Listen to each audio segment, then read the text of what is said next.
अमावस्या के दिन पितृपक्ष समाप्त हो, उस दिन प्रदोष काल में, प्रदोष के समय पर, प्रदोष काल में शाम के समय पर जाकर किसी भी नदी, तालाब, बावड़ी, कुआं, कहीं ना कहीं जो आपके पास में हो, वहां पर एक घी का दिया, बत्ती का मुंह दक्षिण की ओर कर कर अवश्य जला कर जाना। सारे पितृदोष समाप्त हो जाएगा, सारा पितृदोष समाप्त। अमावस्या के दिन किसी भी जलाशय के पास में, नदी, तालाब, बावड़ी, कुआं, जो आपके शहर में, आपके गांव में, आपके नगर में हो, वहां जाकर लगा दे। अगर नदी, तालाब, बावड़ी, कुआं नहीं है तो पीपल का वृक्ष हो या बेलपत्री का वृक्ष हो या बट का वृक्ष हो, उसके नीचे लगा दो प्रदोष काल में। पर अमावस्या के दिन लगाएं जरूर। क्यों?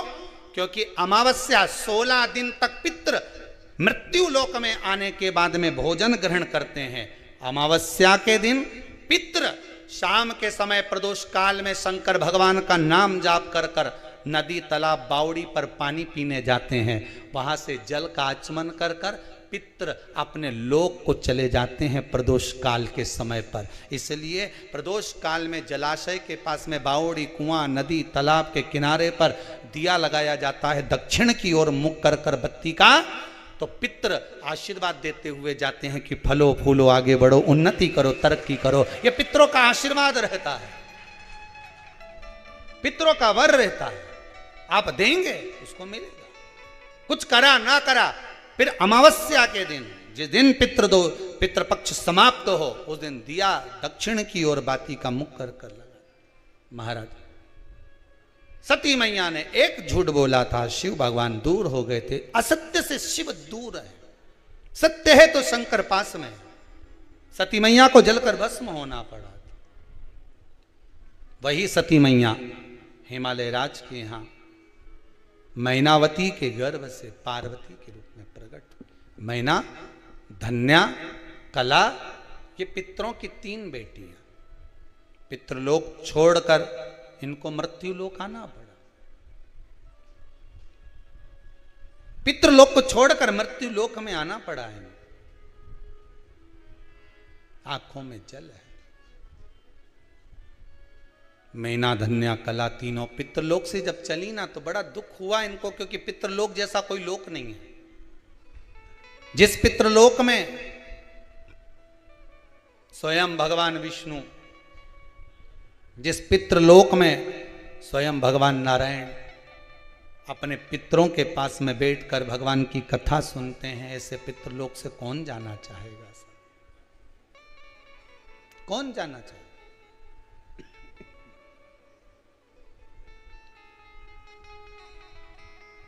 चले भगवान अग्रण्य भाग।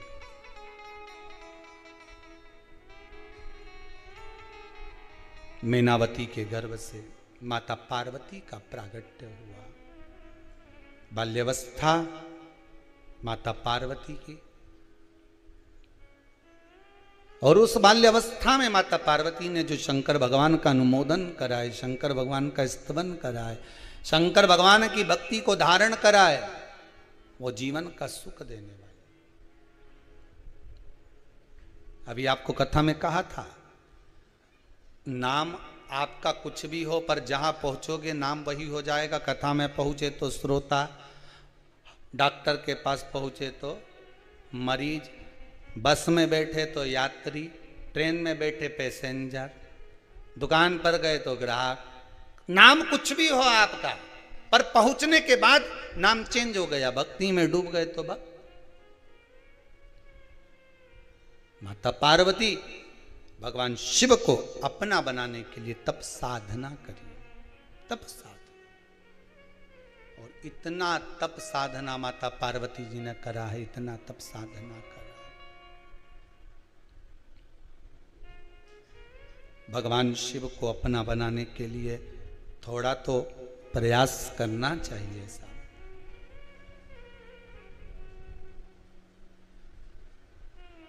जितना आप प्रयास करोगे भगवान मिलेगा। फिर वही वाली बात आ गई, खील को ठोके जाओ, ठोके जाओ। कहीं तो जगह मिलेगी जहां खील ठुक जाएगी। प्रयास करे जाओ, कभी तो भगवान मिलेगा। कभी तो प्राप्त होगा। दिल से पुकारो, दिखावा भगवान को प्रिय नहीं है। श्राद्ध पक्ष में अगर ब्राह्मण को भोजन करा रहे हो तो दिखावा कर कर ना जिमाइए, दिखावे से बहुत दूर हो जाइए, भगवान को प्रिय नहीं है दिखावा। कभी तुमने भगवान शंकर के मंदिर में कोई दिखावा देखा है क्या? शिव जी के मंदिर में, सारे देवताओं के मंदिर में जाकर आखिरी में शंकर जी के मंदिर जाना, आराम से बैठे, जब तुम्हारे को फुर्सत मिल जाए लोटा भर के लिया आना, चढ़ा देना, चले जाना। पार्वती मैया कई बार शंकर जी से बोली, बताओ दोपहर की 2 बज रही है और पानी लेके आ रही है। शंकर जी बोल रहे हैं शांति से बैठो पार्वती, उसके घर में जब उसको फुर्सत मिलेगी तब तो आएगी, तुम बैठी रहो। पार्वती बोले तो कुछ समय भी होता है कि नहीं होता? शंकर भगवान बोले पार्वती अपन कहाँ रहते हैं? पार्वती जी बोली शमशान में। तो शमशान में मसान में आने का कोई समय होता है क्या? अरे बोले तो कोई समय है मसान में जाने का? यहाँ तो सब खुला है, सब दूर दरवाजा लगे, शमशान में कभी दरवाजा नहीं लगे। मर्जी पड़े रात के आ जा, दिन में फुर्सत मिले दिन में आ जाते, तुम्हारी जब मर्जी होनी तब आओ। फिर वही बात, मकान आपकी पसंद का होगा, मसान शंकर की पसंद का होगा। कौन से मसान में जाना पसंद वो करेगा, पसंद वो करता है, वो चुन कर रखा हुआ होता है। कहां कब किस जगह प्राण छूटना है ये उसको मालूम है, किसी को नहीं मालूम। चाहे कोई कितना ही कह दे नहीं कि तुम तो वहां जाके मरोगे या तुम्हारा प्राण ऐसे छूटेंगे, कहीं नहीं मरे, फालतू की बात।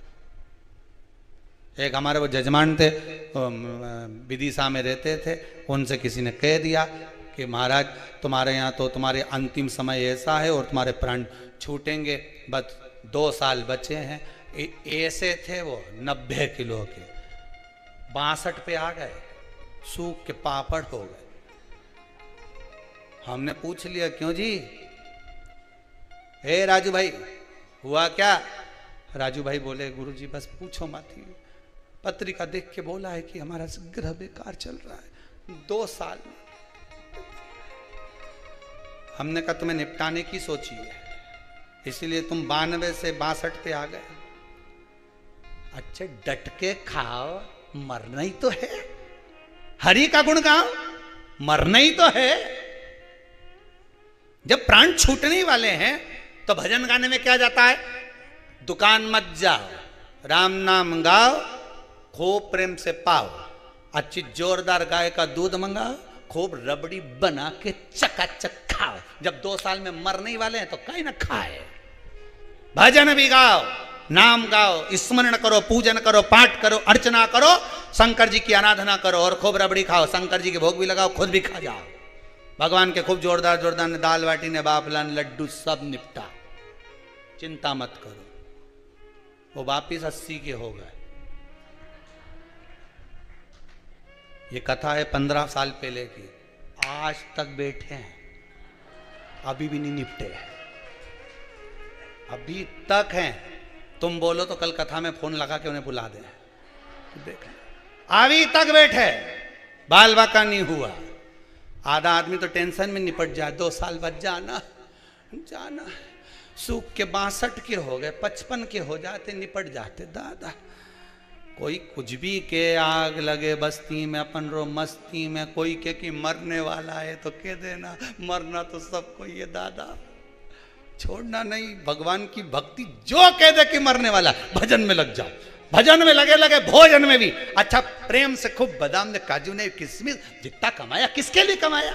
जा रे छोरा, ला जरा मूंग का दाल हलवा बना के खा जा, जोरदार घी में तल तल कर खा जा, मर नहीं तो है।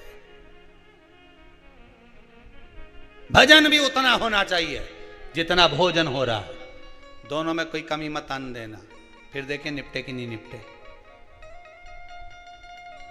राजा श्वेत लगा रहा, शिव जी आ गए, प्राण गए नहीं गए, यमराज आ गया लेने के लिए, भगवान के शंकर जी का भजन कर रहा, चले मत जाना दादा।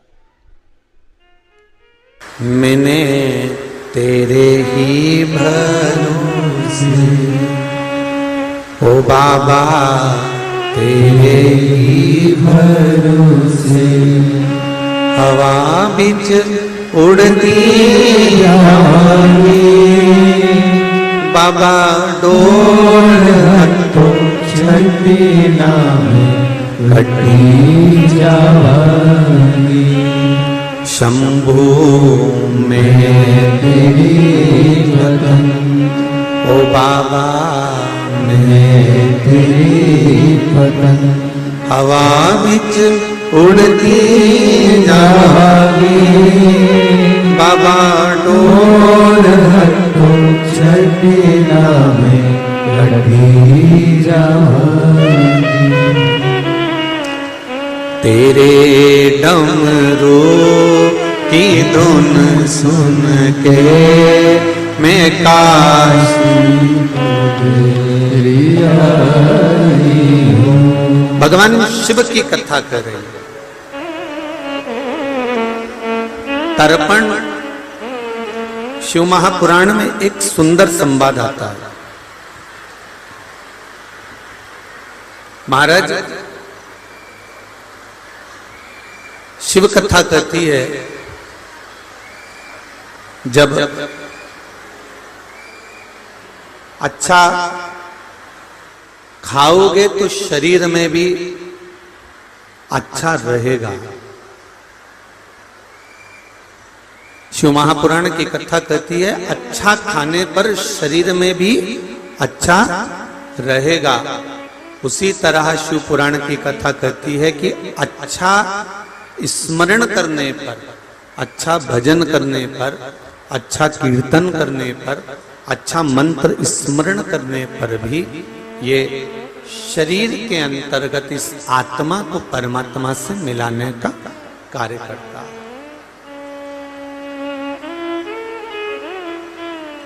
बहुत छोटे से जीवन में, बहुत छोटे से मनुष्य के शरीर में, मानव की देह में परमात्मा की जो अविरल भक्ति है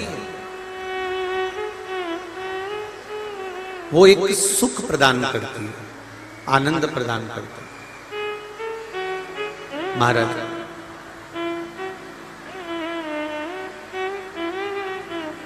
और वो भक्ति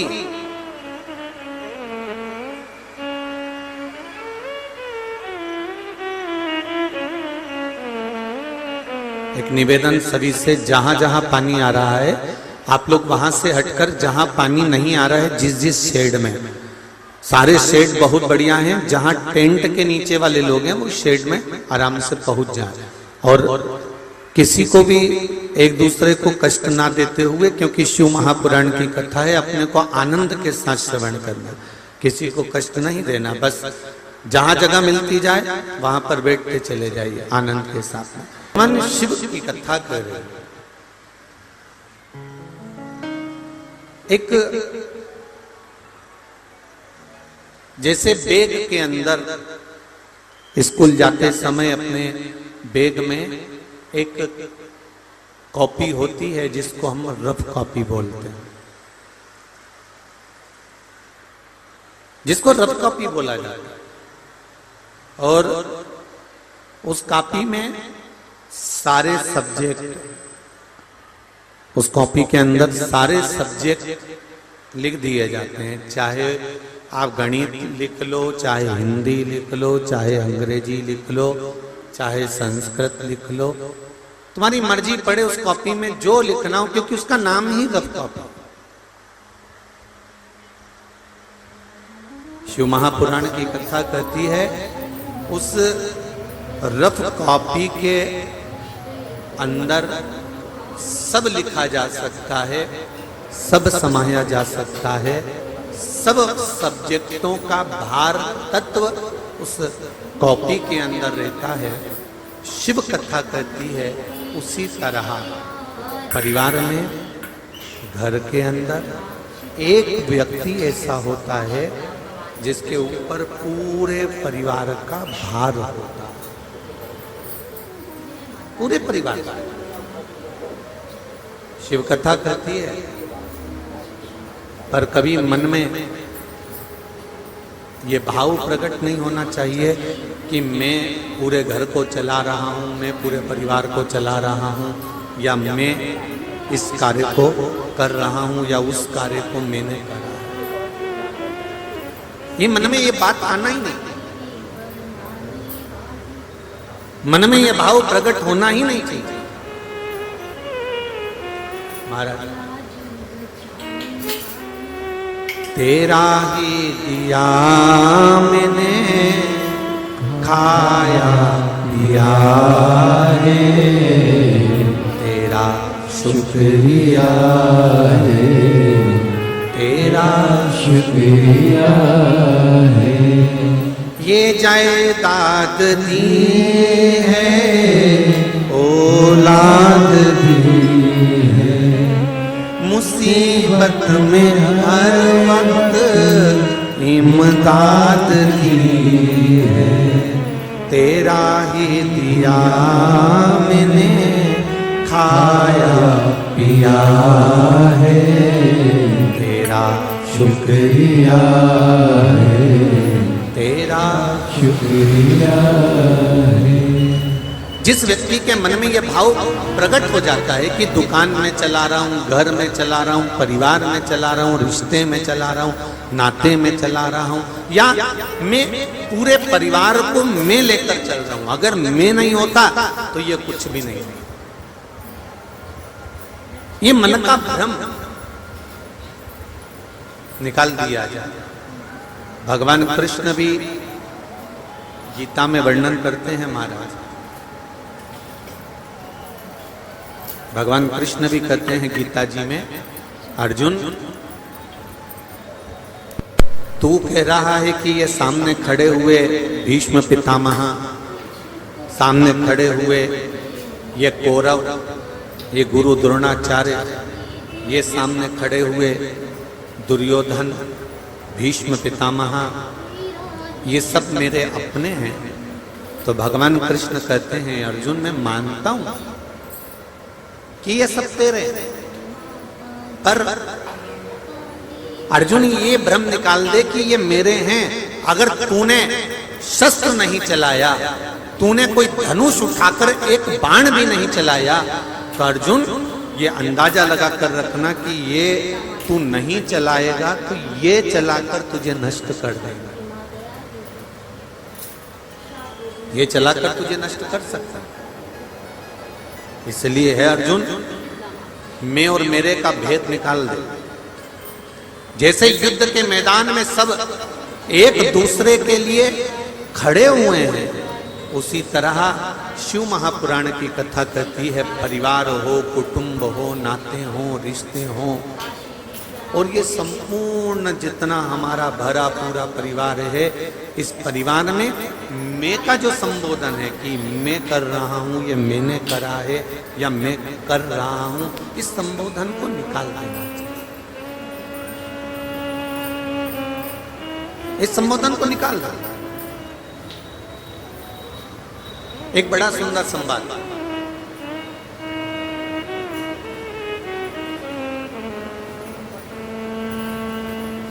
व्यक्ति के जीवन में अभिमान, थोड़ा क्रोध, थोड़ा काम, थोड़ा लोभ, थोड़ी आसक्ति, थोड़ी तृष्णा, थोड़ी वासना क्यों रह जाता है? जितने भी यहां पर बैठे हुए हैं, जितने भी आस्था चैनल पर कथा सुन रहे हैं, या फेसबुक यूट्यूब पर कथा सुन रहे हो, या इस मंडी प्रांगण के जितने जितने पंडाल लगे हुए हैं, अंदाजा तो नहीं कर सकते क्योंकि कितने पंडाल यहाँ पर लगे हैं और सब पंडाल में आप लोग भरे हुए हैं। तो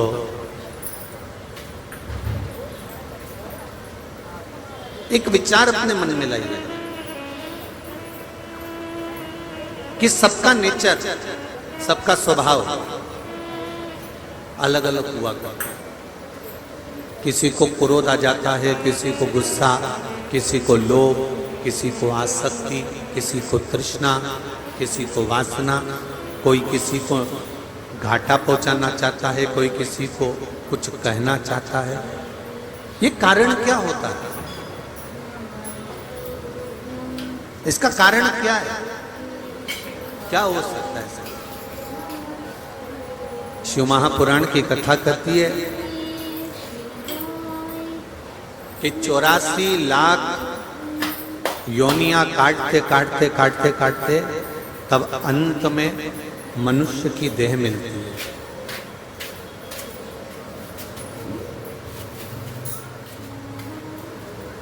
83 लाख 99,999 जन्म हम लेने के बाद में अंत में मनुष्य की देह में पहुंचते, अंत में पहुंच रहे हैं।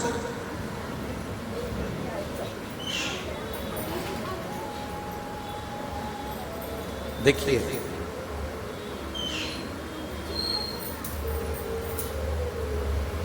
83,99,999 जन्म हमारे जो पूर्व में निकले हैं। कभी श्वान, कभी पशु, कभी पक्षी, कभी जलचर, कभी थलचर, कभी वायुचर, जो भी हम पूर्व में जो हम बन चुके,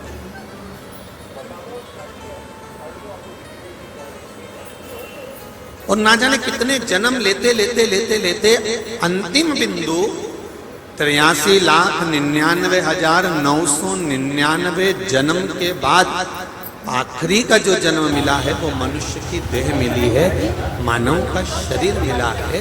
तो कई लोग कह देते हैं गुरुजी इनको गुस्सा बहुत आता है, कोई कहता है गुरुजी जब देखो जब ये खाने दौड़ता है, कोई कह देता है गुरुजी जब देखो जब ये कुछ ना कुछ गलत कर देता है, कुछ ना कुछ इनके मन में चलता ही रहता है। उसका कारण क्या है?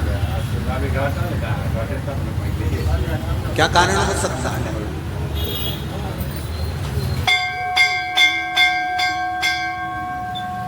किस कारण से ऐसा हो सकता है? तो शिव महापुराण की कथा कहती है कि हींग की जो डब्बी होती है ना, जिसमें अपन हींग रखते हैं, उस हींग की डब्बी में जिसमें अपन ने हींग रखी, तुम किसी भी डब्बी में हींग को रखकर देखना और डब्बी को बाद में खूब धो लेना। अच्छे से धोने के बाद खूब साफ कर लेना, सरफ से, साबुन से, शैम्पू से, तुम्हारी मर्जी पड़े विम से उस डब्बी को खूब धो। और कितना भी धोने के बाद उस डब्बी को उठाना, धुलने के बाद जब सूख जाए फिर सूंघना, हींग की बदबू जाएगी। जम के तो बोला जरा, जितने लोग पीछे तक बैठे सब जम के बोलो हींग की बदबू जाएगी? नहीं जाएगी। हींग की बदबू, हींग की खुशबू उस डब्बी में रहेगी, भले थोड़ी रहे, थोड़ी मात्रा में रहे, चाहे एक अंश रहे, पर हींग की खुशबू, हींग की बदबू उस डब्बी में रहती ही है। उसी तरह जो पूर्व में हम जन्म लेकर आए हैं, कभी हम श्वान बन गए, कुत्ता बन गए, कभी हम गधा बन गए, घोड़ा बन गए, कभी हम छिपकली बन गए, कभी हम शेर बन गए, कभी हम जो बनना हिरण, कभी लोमड़ी, हम जितने जन्म लेकर आए हैं उस जन्म की थोड़ी ना थोड़ी गंध इस शरीर में रहती जरूर है, ये निश्चित है, इसको कोई मिटा नहीं सकता।